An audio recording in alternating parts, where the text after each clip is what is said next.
Почитувани пријатели, поздрав од Качаничка клисура. Како што гледате позади мене, автопатот од Косово веќе се приближува на граничниот премин со Република Македонија на Блаце.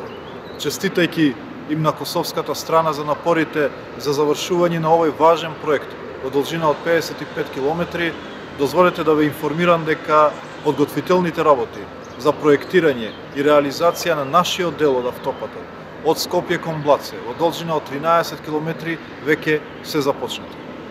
Автопатиштата се важни артерии за развој на една држава, но кога тие спојуваат две соседни држави, стануваат мостови на пријателство помеѓу луѓето и народите.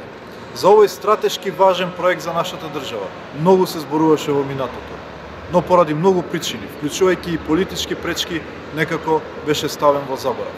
Меѓутоа сето тоа сега припаѓа на минатото.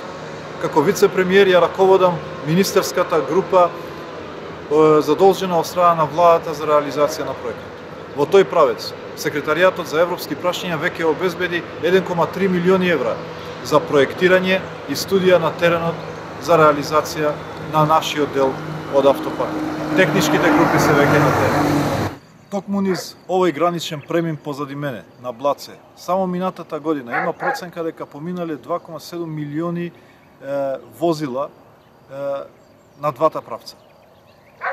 Минатата година Република Македонија има извезено 190 милиони евра продукти на Косово, а има увезено само околу 40 милиони евра, што зборува за значителен суфицит на наша полза. Да не заборавиме дека 2011 Република Македонија има извезено 420 милиони евра продукти на Косово, а сега таа сума е преполовена поради изградбата на автопатот кој што ја врзува Приштина со Тирана. И ако на овие бројки ги додаваме 30 милиони евра проценети трошоци на косовските државјани на годишно ниво во Македонија за здравствени услуги, зборува за влијанието на овој автопат за економијата на Република Македонија.